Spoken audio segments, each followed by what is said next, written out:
Hello, good evening, and welcome back. In this evening's video, we're going over Tommy Robinson and Stephen Fry. They're not related, unfortunately, but maybe one day, maybe if Stephen understands the persecution innocent people face. So, from The Independent, one day ago.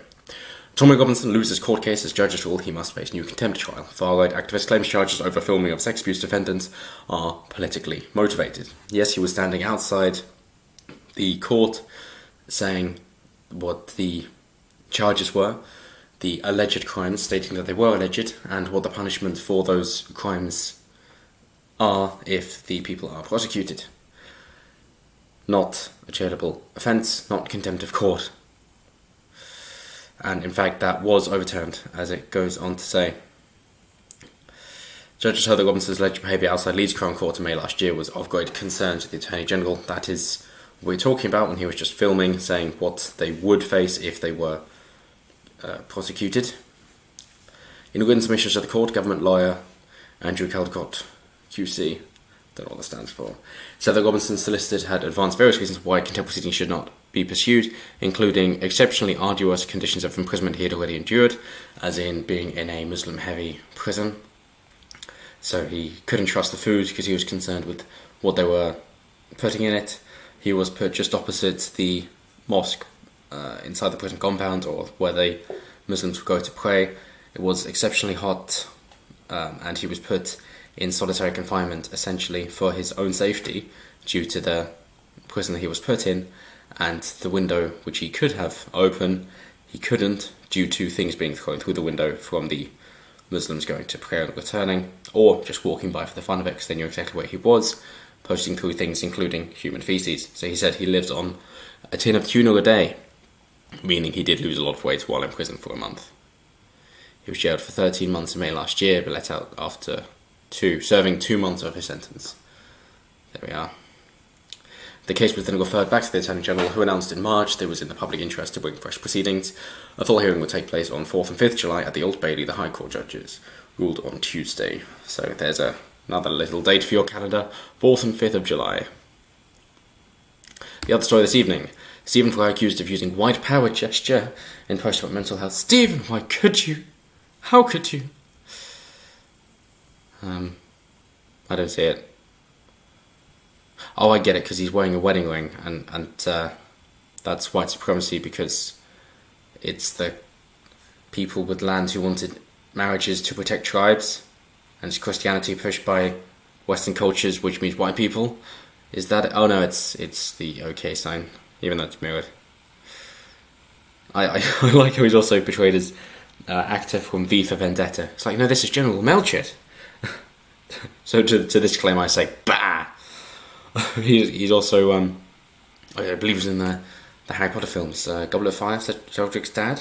I know that he narrated the Harry Potter books, but actor from V for Vendetta, I suppose it's fitting, given their censorious nature. The Metro does seem to take Stephen's side, and it's nice that it's got to the point where somebody is well loved, a national treasure as Stephen Fry is, that when he does something like this, people understand that, no, you're talking shit. Why? Because 2019 and also Twitter. Yes, so at least the Metro understands. I take a different approach from Sargon, I know. So he tweeted, "Are you A-OK? Our friends at AOK.Kitchen are supporting at Mind Charity this Mental Health Awareness Week, 13th to 19th of May. Follow them to find out more. OK sign, hashtag, or Octothorpe Mental Health Awareness Week." They go on to mention the Christchurch massacre, Brenton Tarrant flicking the sign.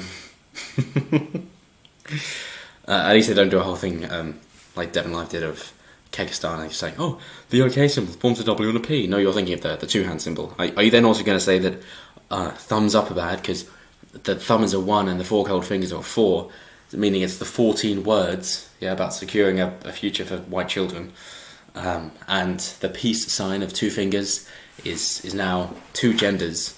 You're going to go with that as well. That's great.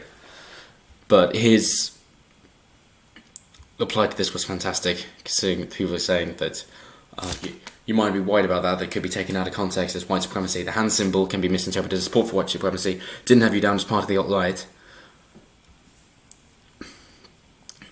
Former QI host. Good on you. P.S. I really will not allow the simple OK sign gesture to belong to the moronic, dog-whistling, cat-fishing, fog-horning, fog-marching, pig-sticking, dick-waving few who attempt to appropriate it for their own fatuous fantasies. It could have done with more P's in there, and then get Rowan Atkinson to read it. Would have been great. I believe the OK gesture began to be associated with the alt-right via a meme after 4chan users were instructed to claim that the symbol was linked to the alt-right and white supremacy in 2017. Yes, they did a similar thing with Pepe. And milk. It's New Year, new supposedly racist symbol that's been innocuous for the longest time. That's the idea. Mentioned again, Brenton Tarrant flashing the inverted OK symbol. Yeah, inverted OK symbol. So the circle game, which means if you get somebody to look at it, then they punch you. That childish thing. That's the idea of clown world, isn't it? That somebody who's just become so disassociated with the world doesn't care about killing people. It's a problem. It's got to stop. I would strongly suggest you stop trying to censor people and pretending that their opinion doesn't matter and they shouldn't be allowed to speak at all. Otherwise, they're going to act out. If you make dialogue impossible, you make violence inevitable. Again, not supporting or condoning that, but I'm starting to understand why it's on the rise. And my next thing is going to be about dog whistling, because it's one of those stupid things whereby people can use something in its literal meaning, and then other people think that it has a different meaning because they're actually the racist ones, or discriminating with prejudice about people based on their race. So, definition of racist. But that's my next video, and it'll be up in a few minutes. So, thanks for watching. Have a good evening. If you're interested in that timeless video, then stick around. See you soon.